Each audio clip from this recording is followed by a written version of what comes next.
Bueno, como ha dicho Mariano, voy a hablar de artículos publicados de patología isquémica en este segundo trimestre.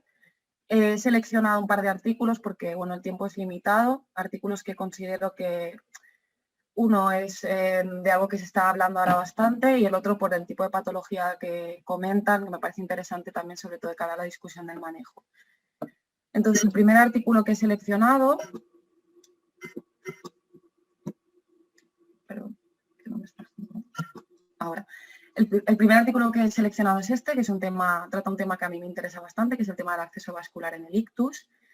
Y lo que presentan es una serie de casos de pacientes tratados de ictus isquémico por vía radial y luego un metaanálisis en que comparan el acceso radial versus el acceso femoral en ictus isquémico. Se publicó este año en el JANIS, por si dejo aquí la referencia. Hablaré primero de la serie de casos, desglosaré un poquito el artículo. Primero esta serie de casos que nos presentan un total de 222 pacientes. Vemos que la media de edad fue unos 70 años. Son pacientes que se recogieron en un periodo de enero 2019 a febrero 2020, un total de 14 meses. Y como veis, el criterio de selección fue bastante arbitrario. Se utilizó el criterio de selección a la preferencia del operador. De manera que tenemos un total de 93 pacientes en que se hizo por vía radial y un total de 129 pacientes en que se hizo por vía femoral, aproximadamente 60-40%.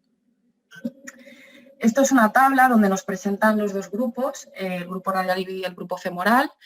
Esta primera parte de la tabla incluye desde características demográficas, el NIH al inicio, aspectos de imagen, aspecto inicial, tanto localización de la oclusión o el tiempo de recanalización, si se administró o no RTPA. En todos estos aspectos no vemos diferencias significativas entre grupos, ¿no? En este sentido se trata de grupos comparables. Destacar simplemente que fue mucho más frecuente los ictus de circulación anterior, pero como digo, no hubo diferencias entre grupos. Sin embargo, si nos vamos a la segunda parte de la tabla, donde se analizan ya más aspectos relacionados con la técnica y relacionados con el pronóstico funcional, la morbimortalidad, aquí es donde sí vemos diferencias. Por un lado, describen el uso aislado de stent retriever mucho más frecuentemente en la vía radial, y con ello quiero decir que sí que especifican el setup que ellos utilizan de forma habitual en la vía radial, que es introductor largo de 6 French, catéter de aspiración Sofía de 5 y stent retriever. Pero casi la mitad de los pacientes utilizan introductor largo y stent retriever sin catéter de aspiración. En caso de la vía femoral, la técnica más empleada es el Solumbra, y en la vía radial sí que es verdad que es la más empleada, pero destaca que casi la mitad, pues eso, se ha utilizado simplemente esto, introductor largo y stent retriever. En ningún caso describen el uso de catéter balón en la vía radial. Otro aspecto a destacar es la tasa de recanalización exitosa, considerada como un TICI 2B o más, donde vemos que es estadísticamente favorable para el acceso femoral, ¿no? Vemos que hasta casi el 92% de tasa de recanalización exitosa, frente a no llega al 80% en la vía radial. También en el número de pases, con una mediana de 2, del doble para la vía radial frente al acceso femoral. Y el efecto de primer pase, si bien no alcanzó la significación estadística, también de nuevo favorece el acceso femoral. Si nos vamos a la morbimortalidad, al seguimiento de los 3 meses, vemos que la mortalidad fue en porcentaje el doble casi que en la vía radial que la vía femoral, siendo estadísticamente significativo. Y el pronóstico favorable, entendido como un ranking 0,2, también favoreció a la vía femoral. Entonces aquí yo me pregunto un poco si esto tiene que ver con el tipo de técnica, con el hecho de que la tasa de recanalización exitosa, como vemos, fue favorable para la femoral, no así para la radial, y si esto pues, probablemente tenga algo que ver con esta morbimortalidad, este peor pronóstico en el grupo radial. Si luego nos vamos a la parte de la revisión sistemática, lo que es el metaanálisis exclusivamente de acceso radial, ellos recogen 10 estudios, donde reclutan un total de 351 pacientes, casi el 90% fueron ictus de circulación anterior. Y lo que vemos aquí es en el reparto por técnicas, ya vemos que es un reparto un poco más equitativo, si bien sigue destacando el uso aislado del stent retriever en el 35%. En 6 estudios hablan del catéter balón, pero solo representan 2, sí que dicen que han utilizado el catéter balón, pero no alcanzan ni el 13% de pacientes. En 5 de los estudios en que se describe y se habla del fallo de cateterización, esto representó el 9,3% de los casos. En el caso de las complicaciones hemorrágicas se describen en 4 estudios y fue del 4,2%. De la mortalidad solo hablan en 3 estudios y vemos que la mortalidad fue del 30,3% y el ranking favorable del 39,4%. Sí que destacaría, que también está representado en esta gráfica de aquí de la derecha, en los 10 estudios se habla de la recanalización, lo que fue la recanalización exitosa, entendido como TIS-2B+, que fue globalmente del 84%, pero con una altísima variabilidad entre estudios. Y vemos que hay estudios en los cuales la recanalización no alcanzó el 60% frente a estudios en que llegó al casi 96%. Eso supone una heterogenicidad, como podéis ver, del 67,5%. Entonces, si nos vamos a aquellos estudios que en el metaanálisis comparan el acceso radial frente al acceso femoral, incluye 5 artículos, un total de 772 pacientes, que divididos por grupos nos sale a 303 pacientes para la vía radial y 469 pacientes en el caso de la vía femoral. Y aquí en esta tabla se presentan los 5 estudios. En estos 5 estudios se incluye la serie de casos que presenta este grupo y destacaría ciertas cosas de esta tabla. Si vemos que en el caso del uso de catéter balón, en el grupo radial no llegó al 5%. De hecho, solo hay un grupo que describe el uso de catéter balón en 6 pacientes, que es el grupo de Cher y colaboradores, un estudio del año 2019. Y en el caso de la vía femoral alcanza casi el 60%. Por otro lado, también describe la tasa de recanalización exitosa. En este caso, en el grupo radial globalmente fue casi del 89%, un 88,8%, frente a la vía femoral que fue del 93,2%. Sin embargo, en el metaanálisis no fue estadísticamente significativa esta diferencia. Y luego las complicaciones locales, que es un poco lo que los defensores de la radial dicen, ¿no? Decimos muchas veces que tenemos una tasa de complicaciones locales menos habitual o menos importante. Sí que es verdad, hubo menos complicaciones, no fue unas diferencias significativas y también de cara al pronóstico en el contexto de una patología como el ictus, cabría valorar la importancia que tiene un hematoma en el punto de punción dependiendo de la gravedad del mismo, ¿no? Que no se especificó. Lo que sí que no se pudo comparar o no se pudo valorar en el metaanálisis fue la morbimortalidad a los 3 meses, porque solamente la serie de casos lo describe, que es lo que explicaba anteriormente, el resto de estudios no aparece mencionado. Estas serían las gráficas donde se representa la recanalización exitosa y el efecto de primer pase de los estudios recogidos en el metaanálisis, que si bien de nuevo favorecía la vía femoral, en este caso en el metaanálisis no llegó a ser estadísticamente significativo. Bueno, entonces, a raíz de estos datos, yo me he hecho una serie de preguntas que quería plantear también de cara a la discusión después. Por un lado, lo que es obvio, que no tenemos ensayos clínicos randomizados en cuanto a acceso radial frente a acceso femoral se refiere. Por lo tanto, prudente con las conclusiones que saquemos de este estudio. Por otro lado, que me llama la atención esta selección arbitraria de pacientes, que si bien probablemente en la práctica clínica pues, es lo que estará pasando, quizá no es el criterio de selección adecuado. Luego, que la evidencia científica en la trombectomía mecánica se basa en el acceso, fundamentalmente en el acceso femoral, y que toda la instrumentación, por decirlo de alguna manera, está dirigida para esta vía de acceso vascular y, como bien sabemos, la principal limitación que tiene la arteria radial, una de las principales limitaciones es el calibre vascular y cómo esto va a condicionar el uso de catéter balón. Como habéis podido ver, el porcentaje de uso de catéter balón es muy bajo, en algunos estudios ni se describe. Y luego que, pese a que los ensayos clínicos se han basado en el uso del stent retriever, la tendencia o que en la práctica clínica lo que habitualmente solemos hacer es catéter balón con stent retriever o técnicas de solumbra, En este caso me planteo si es suficiente lo que describen ellos en su serie de casos que hablan del uso de introductor largo con stent retriever sin combinar un catéter de aspiración o limitados por no poder usar catéter balón, si esto bastaría o explicaría esa tasa de recanalización menor. Y luego también destacar la heterogeneidad de la tasa de reperfusión, ¿no?, por la vía radial. Esto podría ser debido a muchos motivos, no están especificados. Me pregunto por un lado si tiene que ver con la curva de aprendizaje, es una vía de acceso que se está implementando cada vez más, es verdad, pero no sé si la curva es suficiente. Si estas limitaciones técnicas, sobre todo de cada calibre vascular y el uso de catéter balón, podrían ser un condicionante en esta variabilidad.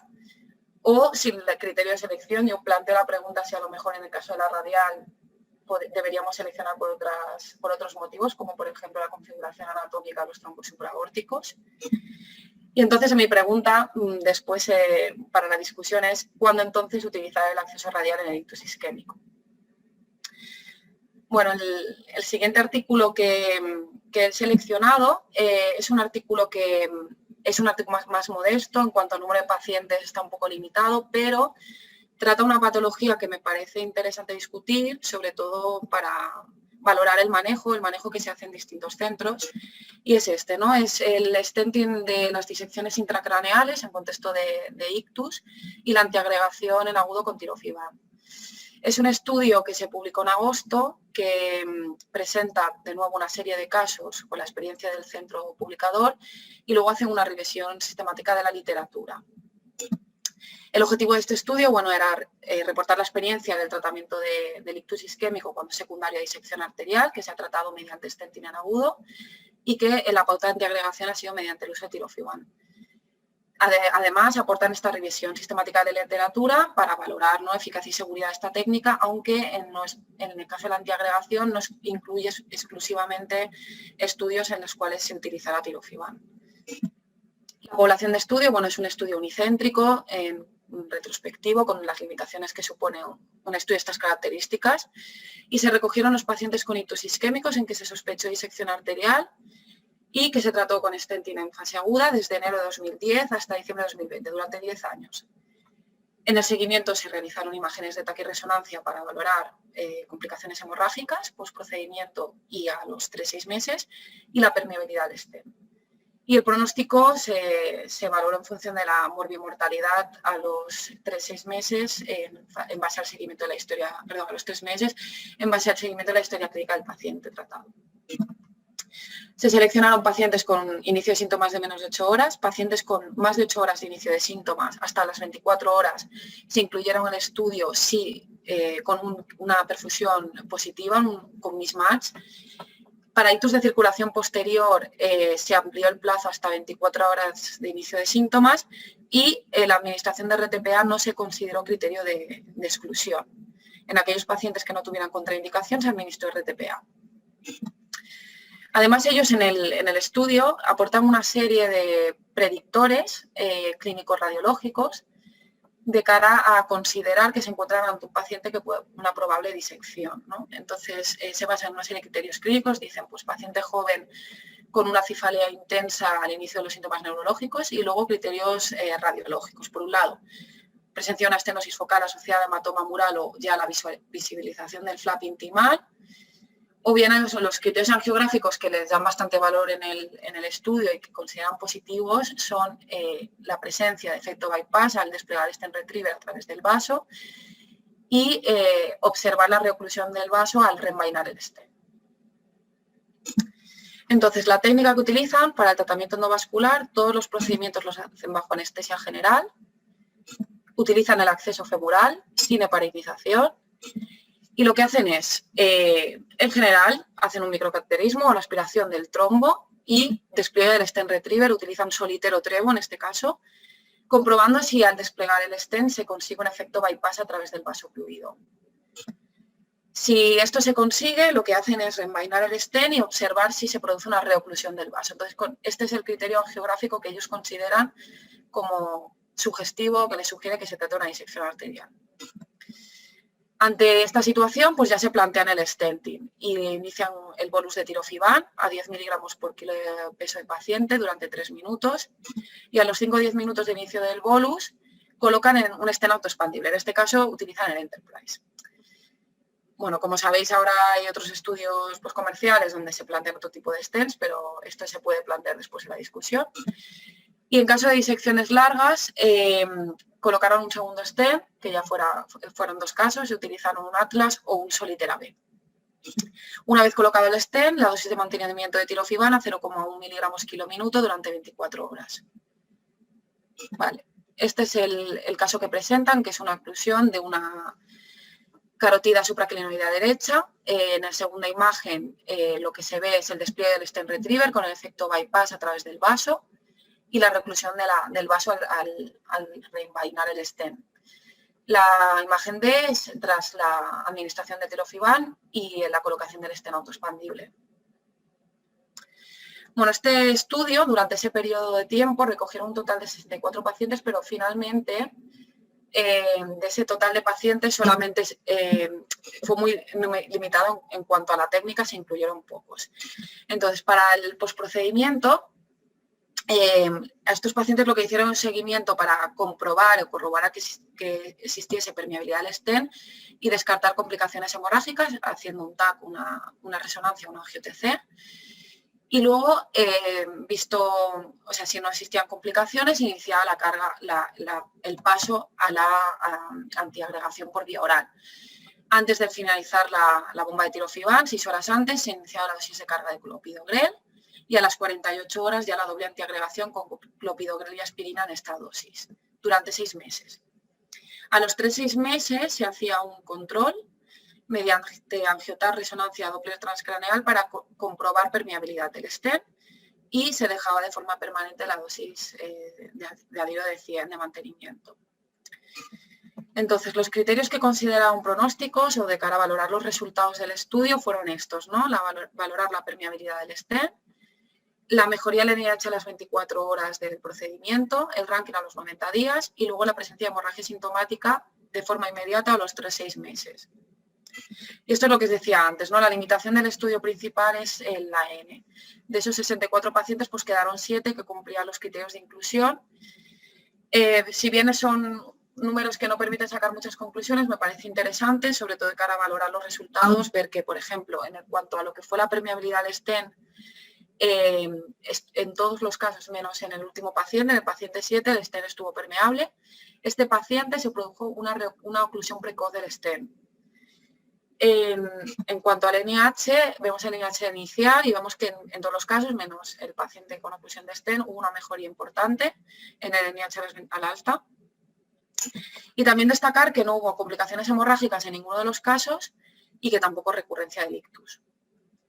De cara al pronóstico a largo plazo, a los 3 meses, el ranking a los 3 meses, vemos que la mayoría de los pacientes fue un ranking 0,2, salvo el paciente con oclusión de stent que fue un ranking 5, hizo un infarto extenso, y el paciente 5 que fue a un ranking 3. Después hicieron o aportan una revisión de la literatura, de todos aquellos artículos en los cuales se habla de este stenting de disecciones intracraneales en agudo, desde el año 76 hasta el año 2020. Al final, del total de estudios, aquí pongo el diagrama, solamente 4 cumplían los criterios de inclusión. De nuevo tenemos una limitación, que es el número de pacientes. Los criterios de exclusión, solamente destacar, se excluyeron todas aquellas disecciones exclusivamente extracraneales, el manejo médico o las estenosis secundarias a teromatosis. Se obtuvieron datos similares, ¿no?, al estudio que ellos aportan, el número de pacientes, características demográficas de los pacientes, ¿no?, y de la intervención y el pronóstico funcional en relación a la morbimortalidad, ¿no? Vieron, por un lado, si había permeabilidad al stent y luego el ranking a los 3 meses, considerando favorable un ranking menor o igual a 2. Y aquí los resultados, ¿no? Vemos que de nuevo son pocos pacientes, un total de 22 pacientes, todos tratados con stenting en agudo. Solamente en 2 series describían el uso de tirofiban, en el resto utilizaron una doble antiagregación o paraspina clopidogrel. Y lo que sí vemos de cara a los resultados es, en 19 de 22 pacientes se consiguió una reperfusión completa del 86,3% y que el pronóstico funcional, entendido como un ranking menor o igual a 2 a los 3 meses, fue en 15 pacientes, se vio en 15 pacientes de 22, un 68%. Y también que no describen complicaciones hemorrágicas. Bueno, las preguntas que yo me planteo en relación a este estudio es, por un lado, primero, está muy limitado, es cierto, es una patología que, bueno, yo llevo poco tiempo en el mundo del neurointervencionismo y no he visto muchos casos. Me interesa sobre todo de cara al manejo y tanto en el procedimiento como el manejo mediante la antiagregación. Lo que me parecía un poco también interesante plantear es el hecho de que a veces cuando te encuentras en estas situaciones de un vaso que se ocluye, se reocluye, en qué momento decidir realizar el stenting, en qué momento cuestionarte o plantearte que te encuentras ante una disección y dejar de realizar maniobras de trombectomía sobre la disección.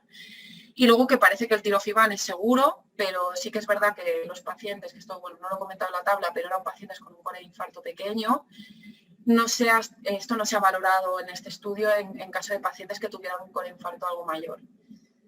Y bueno, no me quiero extender mucho más porque sé que el tiempo es limitado y queda tiempo a la discusión, entonces un poco hasta aquí el comentario.